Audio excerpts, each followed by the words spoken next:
Ætli þau fatta að ég sé vitlaus og ég veit ekki hver kosningarnar vann.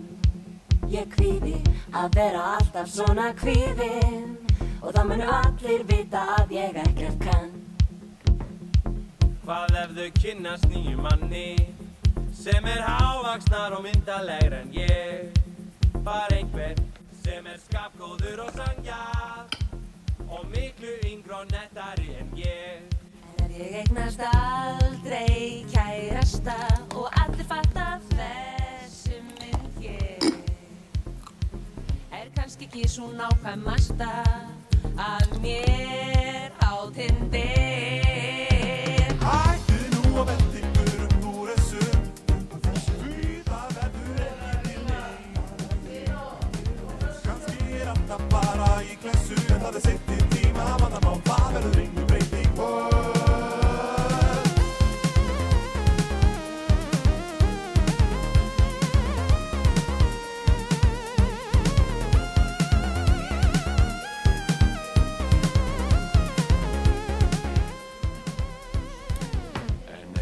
Aftur að drekka og ég segi